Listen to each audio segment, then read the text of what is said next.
pada tahun 1892. Kemudian di tahun 1900 PLTU untuk pembangkit tenaga listrik untuk mengaliri listrik lampu-lampu ke daerah kota ini dibangun setelah siap. 2011 ini dia kawasannya. Nah, kita masuk ke sini.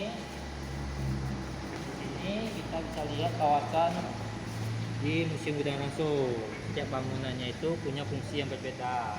Jadi di sini kita mulai dari bangunan H ini dahulunya berfungsi sebagai tempat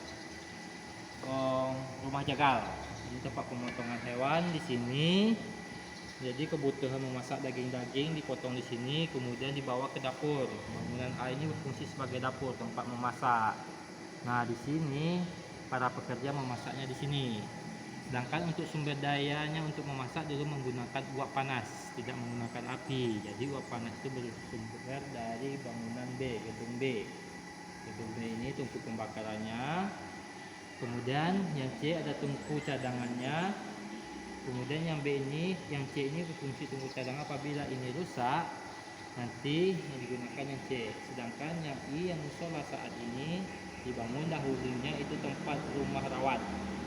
Apabila terjadi kecelakaan di sini dalam pengerjaan itu akan dirawat di bangunan I.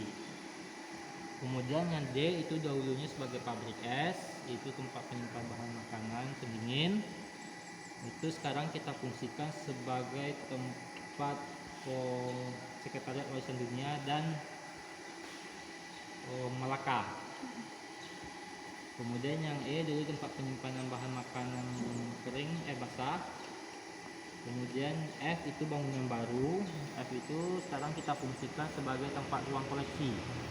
Ruang koleksi, kemudian ruang konservasi, pengerjaan alat-alat di sana semuanya. Sedangkan yang G itu tempat penyimpanan bahan makanan kering. Nah, kenapa bangunan ini dipisah? Dari dulu sampai sekarang bangunan yang H ini masih berfungsi oleh masyarakat, jadi dipisah dia. Ini dia. Kemudian kita lanjut kembali. Ini kata-kata jadi kata-kata ini jumlahnya pada masalah 22 yang kita temukan itu 8, dan tiap kata-kata ini berbeda fungsi. Yang seperti ini tempat memasak air, sayuran. Kemudian di situ yang ada dandangnya itu tempat memasak nasi. Nah, kata-kata ini berubah kedua yang kita temukan 8, sisanya itu berada di tanah masyarakat. Oleh masyarakat dijadikannya bak pemandian, bak penampungan air. Nah, dahulunya ini Museum Budaya Ransum ini, dapur umum ini sudah mengalami 3 kali perubahan. Ya, berfungsi 3 kali fungsi. Yang pertama sebagai tempat dapur umum memasak untuk para pekerja. Kedua sebagai sekolah.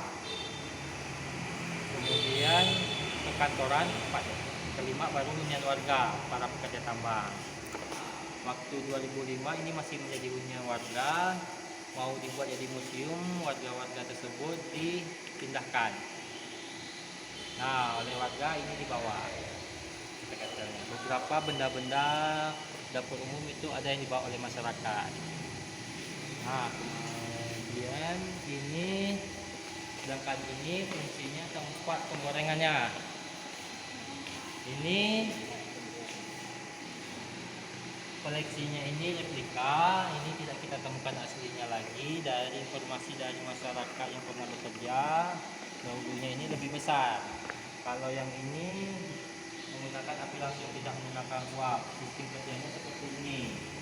Jadi di lubang itu nanti diisi batu bara, kemudian dibakar, kemudian memasak, kemudian di bawah itu nanti ada pipa pembuangan asap. Pipa pembuangan asap itu nanti mengalirnya ke sana, cerobongnya yang ditutup itu. Ya, kemudian area ini dahulunya udah bebas asap, steril dari asap. Nah, kemudian kita lanjut kembali. Ini koleksi yang ada di Museum Budaya Ransum. Ini tempat pompa air pembuangannya, saringan. Kemudian ini ada ubin Nah, ubin Belanda ini masih asli. Biasanya di bawah ubin itu ada tanda seperti huruf K. Kalau enggak nomor tahun, itu yang kita temukan biasanya. Nah, dari ini ubin ini sampai ke bangunan atas semuanya itu masih asli. Jadi museum ini, dapur umum ini tidak ada perubahan. Nah, kalau ini replika, ini fungsinya dahulunya itu tempat memiliki sayur-sayuran sebelum dimasak. Ini ala-ala untuk memasak, ini replika, ini untuk mengambil nasi, air. Kemudian ini pisau. Kemudian ini tempat air minum. Ini gucinya masih asli, kita temukan. Ini asli. Ini asli, ini terbuat dari tahlian. Nah, kalau yang ini potret saat memasak, ini kita dapatkan dari Belanda, kita membeli. Nah, ini kita beli ke Eropa. Dokumentasi foto ini dia sebetulnya video, tadi udah ditonton, nanti itu ini potongan-potongannya. Ini cara memasak pada saat itu. Ini lagi membungkus ketan untuk sarapan paginya. Proses pembungkusan ketan. Jadi sarapan paginya itu ketan. Kenapa ketan? Itu karena tahannya lama.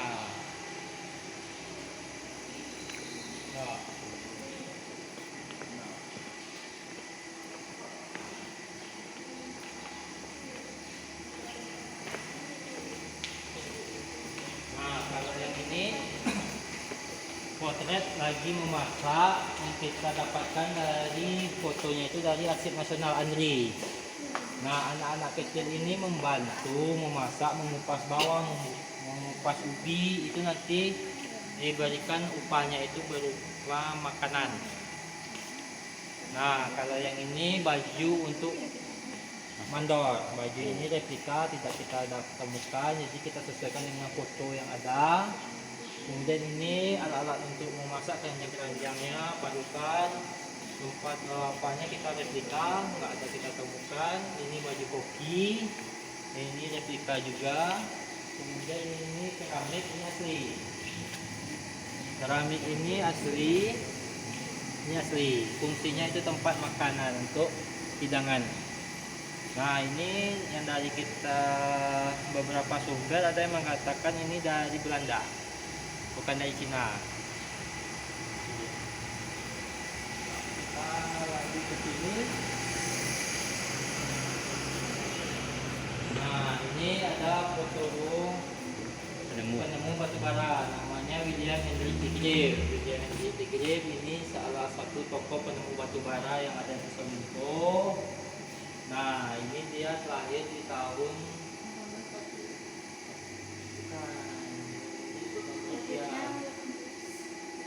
1840, kemudian meninggalnya pada tahun 1872, itu meninggal muda pada umur 32 tahun. Dia meninggal muda dikarenakan saat membawa batu bara melalui jalur sungai. Awalnya batu bara ini ditambang, itu sebelum pakai transportasinya itu pakai kereta api, itu dulunya pakai kapal. Jadi sungai ini mereka lewati, yang ada di sini Sungai Batang Bungkul itu diteruskan menggunakan kapal sampai ke Sungai Kuantan. Di sana karena arus deras, kapalnya terbalik dan yang meninggal di sana dan dikuburkan di sana, kuburannya masih ada. Kemudian ini dari sini foto Salunto sampai perkembangannya sampai ke ujung sana. Ini foto awal mulanya kota Salunto. Sedangkan yang ini foto Teluk Bayur. Teluk Bayur itu berfungsi sebagai tempat membawa batu bara ke Pulau Jawa atau ke negaranya. Nah, ini dia contohnya kapal-kapal pengangkut barang batu bara. Sedangkan ini Dr. Dewi Zerman ini dulunya sebagai kepala kereta api. Setelah meninggalnya William Henry Tigrave, dia menjadi rangkap jabatan sebagai kepala tambang dan kepala kereta api. Ini dia. Kemudian ini proses pembangunan lubang terowongan untuk jalur kereta api sepanjang 828 meter. Ini dibangun selama 2 tahun oleh para pekerja tambang. Ini proses pembukaan tambang sebelum jadi lubang tambang seperti ini dia awalnya. Kemudian ini sebelum dan sesudah. Kemudian ini kereta api mak hitam, ini kereta api seri E1060, itu buatan Belanda. Fungsinya kereta E1060 ini untuk tanjakan. Ini cuma ada dua di Indonesia, kereta uap yang seri E1060, satu di Sorunto, satu di Ambarawa. Ini dia masih ada di mesin kereta api saat ini. Nah, ini pembukaan kawasan dibikinnya oleh Belanda, potretnya. Ini jalur kereta api. Nanti di sini dibuatnya PLTU, kemudian di sini pasar, ini stasiun, kemudian ini tanah lapang dan tempat pemukiman para pekerja tambang. Nah, ini dia potret setelah jadinya. Sedangkan PLTU yang berada sini, ini fotonya ini dia. Kalau saat ini udah dirubah menjadi masjid raya. Nah, yang masih asli cuma cerobongnya aja. Pokoknya di masjid ya Pak. Ya, bangunannya dijadikan masjid, yang asli cerobongnya. Ini cerobongannya 25 cm, 50 yang ini. Kemudian ini saringan, ini tempat penumpukan batu bara sebelum masuk ke lori kereta. Jadi nanti jalur batu baranya lewat Lesban di sini, kemudian lori keretanya nunggu di sini, kemudian masuk ke lori. Nanti baru diangkut pakai kereta api. Nah, ini foto kawasan juga ini kereta apinya sudah mulai beroperasi ini juga. Nah, yang menariknya itu dahulunya jalur sungainya ini berada di sini. Kemudian Belanda dirubahnya jadi dibuatnya lurus. Kemudian jalur ini dijadikan tempat pasar nanti. Ini foto stasiun kereta api. Dahulunya seperti ini, nanti pergi ke museum kereta api akan seperti ini juga, tidak ada perubahan fungsi. Tidak ada perubahannya. Kecuali di sini udah kita pagar depannya. Nah, ini saringan. Kalau mau pergi main sore itu berada di Silo. Nah, di sini ada bangunan baru, cerobong 3, itu bangunan baru. Itu dulunya sebagai tempat batu bara. Kemudian ini pasar tradisionalnya dahulu seperti ini. Kemudian ini berada di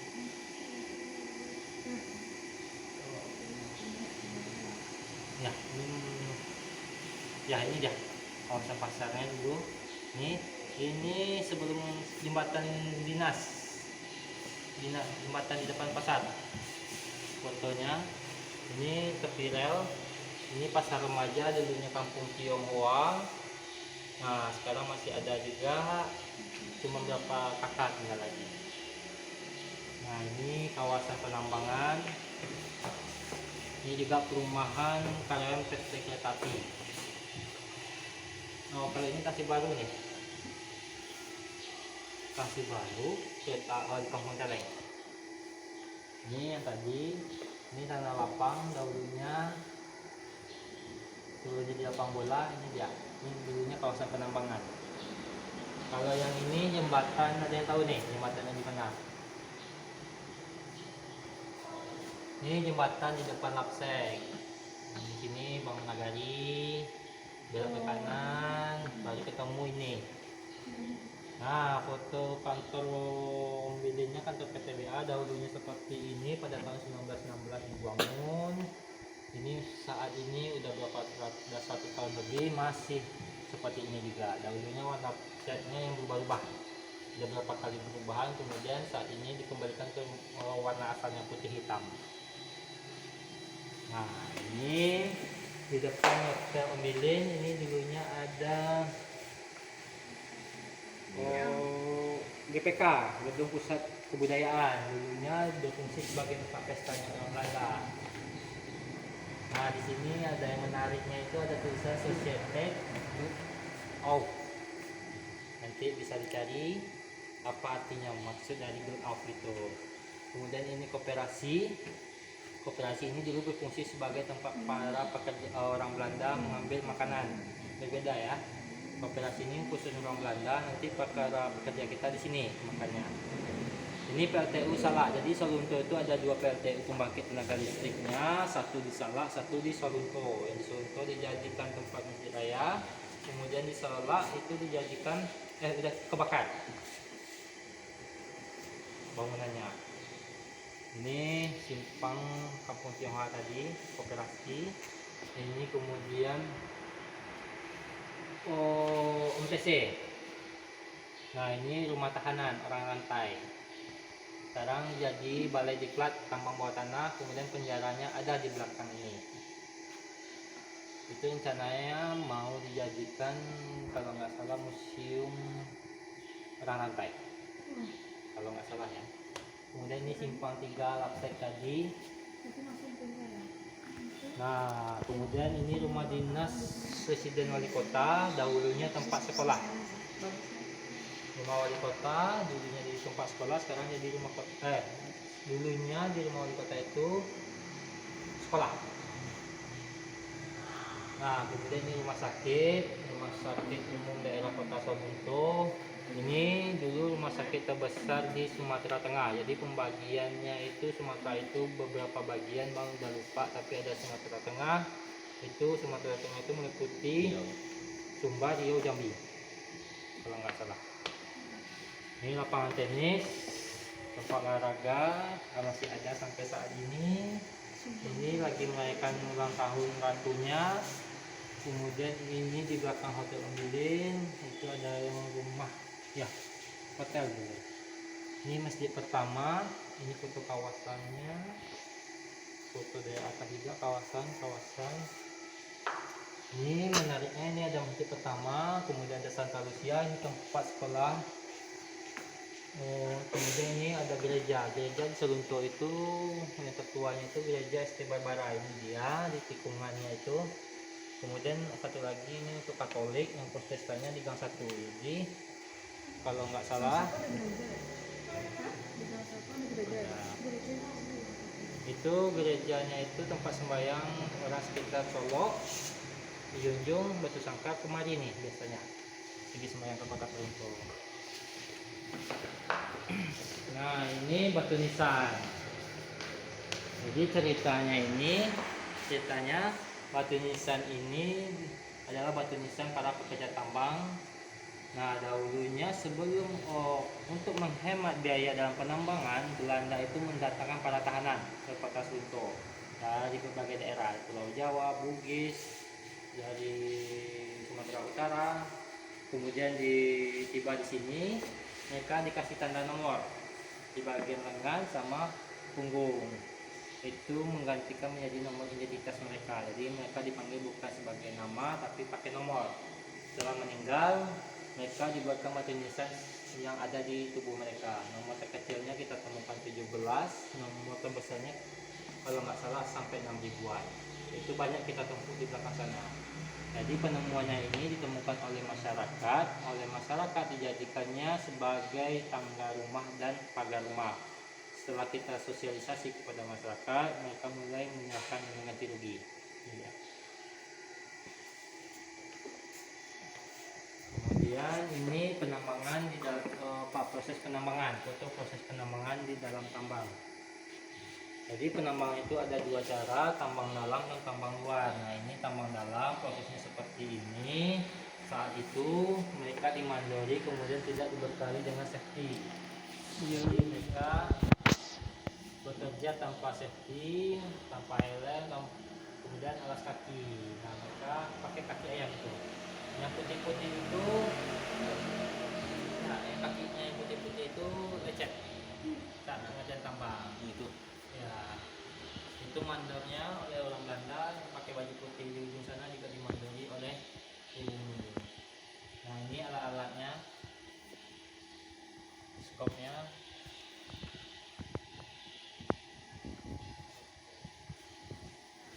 Nah, ini kita lagi ke sini.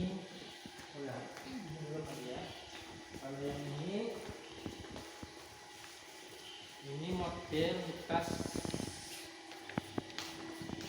Oh ya, jadi ini mobil kita temukan di bawah Masjid Raya, di bawah ruang basementnya.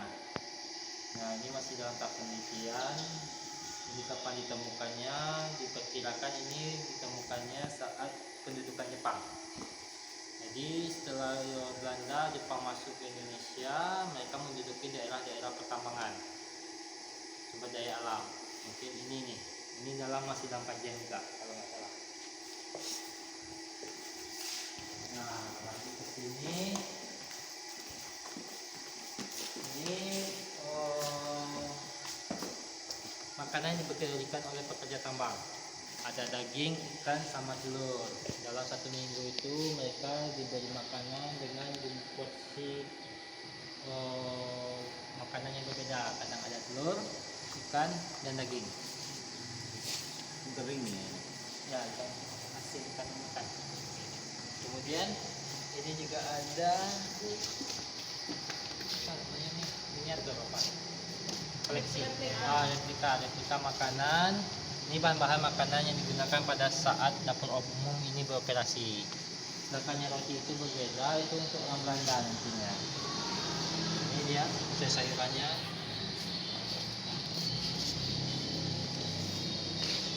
Kita lanjut. Nah, ini ruang basement, dulunya tempat jalur pipa-pipa uap untuk memasak. Jadi sekarang belum kita rapikan, jadi kita nggak ke bawah sana.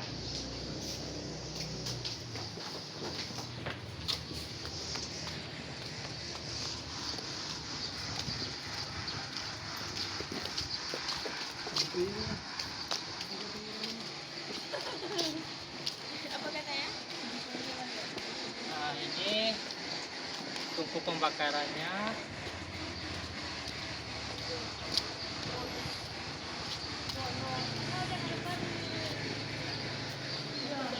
Nah, ini tungku pembakarannya. Ini tempat untuk menghasilkan uap untuk memasak di dapur. Nah, lubang-lubang itu nanti jalur pipanya. Jadi yang bulat-bulat tuh 1, 2, 3, 4 itu adalah tangki air.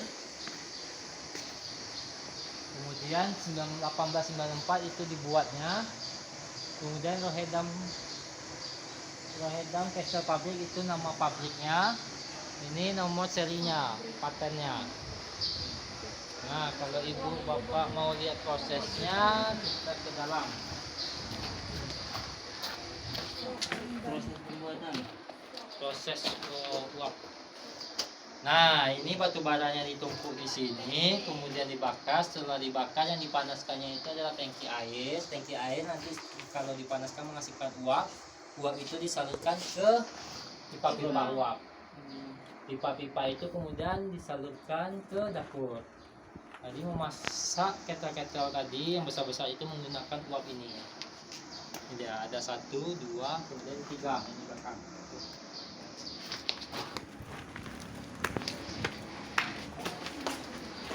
Nah, kalau mau foto-foto silakan di atas, bagus. Ini diarahkan aja nanti pengunjungnya untuk foto-foto di atas, nanti dibantu. Kemudian yang ini, nah ini batu nisan tadi yang kita temukan dari seribuan ini. Ini ada seri 100, nomor 100. Nah, 103. Kemudian yang tadi bata yang buatan Belanda tadi, kita tadi udah lihat tanda huruf K. Ya. Yang sekarang ada T, FB. TFB. Ini ya, Itu buat apa, Bang? bata. Artinya nggak tahu, masih dalam tahap kajian. Nah, di tungku cadangan itu masih ada juga batu nisan ini. Kita tumpuk.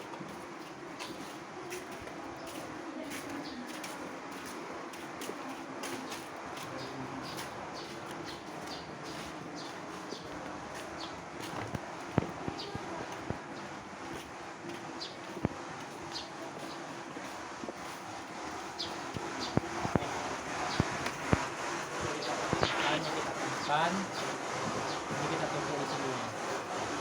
Nah, ini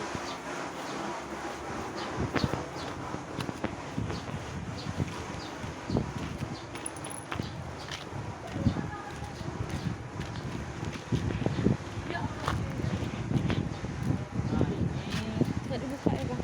bangunan ini tadi kalau udah lihat kawasannya tadi fungsi sebagai apa ini? Ruang es. Ya, ini dulunya Pembuatan berfungsi es. sebagai pabrik es. Nah, sekarang kita fungsikan beralih fungsi menjadi Sekretariat Warisan Dunia dan kemudian Galeri Malaka yang di sebelah sana.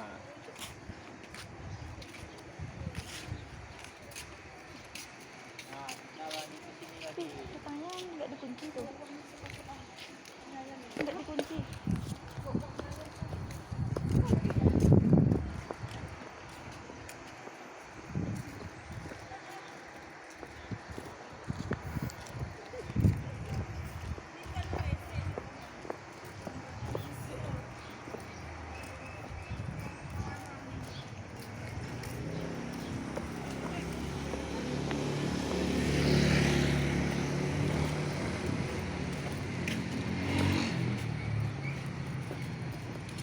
Nah, bangunan ini dahulunya sebagai tempat penyimpanan makanan basah, sekarang kita fungsikan sebagai galeri etnografi yang isinya nanti songket-songket Silungkang.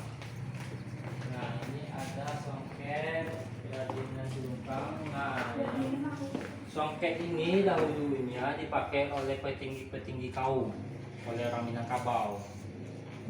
Nah, ini orang-orang yang punya sosialnya agak tinggi dulunya pakai songket. Ini songketnya nanti ada selendang, kemudian ada kain sarungnya di sana, kemudian ini selendang juga. Ini pada abad memang, abad 19. Abad 19 itu abad 19. Nah, untuk songket itu sendiri ini alat tenunnya.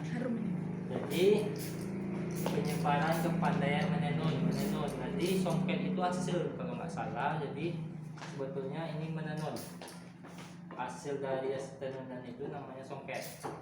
Songket Silungkang. Ini penyebarannya dari Siam, India, Padang Mage, Silungkang itu di Solunto, kemudian disebar lagi ke Poto Gadang, Pandai Sike, Solo, Muara Labu, kemudian ada Sungayang, nanti Lintau dan Payakumbuh. Nah, itu proses foto lagi menenun. Nah, ini juga ada songket lamanya, ini songket balapak kadek. Ini dia. Kemudian ini nanti yang berbeda nanti motifnya. Ini juga ini ada kain cetak penutup kepala. Nah, kemudian di sini juga motif dan filosofinya. Ini motif-motif songket, ada burung dalam limbo. Ini motif tua, sudah jarang kita temukan, motifnya nyata sekali. Kemudian tumpuk manggi ini masih kita temukan juga. Ini motif Said Galamai, tirai pucuk jaguang, ini banyak nih kita temukan juga. Ini pucuk jaguang. Nah, ini dia songket sesamping. Kalau pakai baju adat Minang nanti ada di sini nih samping Untuk nari itu bang. Kemudian di sini juga ada selendang dengan motif burung dalam limbo. Ini dia motifnya. Kemudian ini ada juga selendang dengan motif itik pulang patang. Ini dia. Nah, kita lanjut.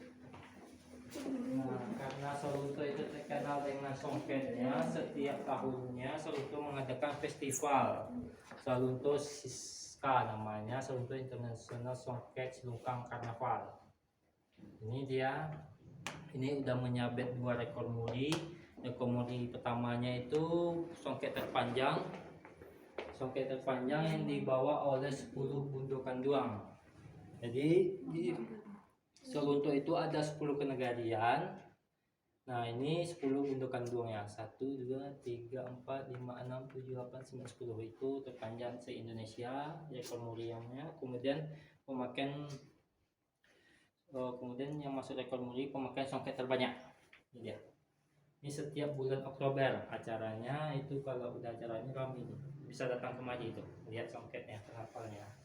Karena tahun kemarin ada pandemi, jadi kemarin online. Masih ada juga kita memakai 3 tempat untuk menghindari keramaian. Nah, ini 2000 kalau nggak salah 2017 Dinas Kebudayaan itu mengikuti karnaval dan juara pertama. Dengan temanya itu apa? Ada temanya. Temanya Silih Langkok. Ini dah juara pertama ya. Nah, kalau yang ini kita masuk ke kebudayaan yang ada di Sonto. Nah, ini pakaian adat yang ada di Sonto, karena Sonto itu dahulunya multi etnis. Ini ada pakaian adat Cina, Jawa, Nias, Batak. Mana Bataknya? Nah, ini dia bisa dibaca. Kemudian ini pemimpin dalam adat. Kepemimpinan dalam adat masyarakat Minangkabau. Pertama di sana ada Bundo Kanduang, Penghulu, Manti, Malin, Dubalang. Jadi penghulu ini kepala adat, Manti ini sekretarisnya kalau bahasa yang sekarang ini. Kemudian ini Malinnya itu pemuka agamanya. Kemudian ini Dubalang nanti ini berfungsi sebagai pamong, apa ya? Ya pamong, ya keamanan. Sedangkan yang Masuk ini, ke pemuda. ya, ini pakaian adat kenegarian Tatak Pancah dan Selungkang yang ada di Selunto. Ini pakaian adatnya. Jadi setiap kenegarian itu pakaian adatnya itu berbeda. Pakaian pernikahannya ini ya. Nah, ini proses pelaminannya kayak gini nih. Pelaminan. Oke, dah sampai di situ. Oke.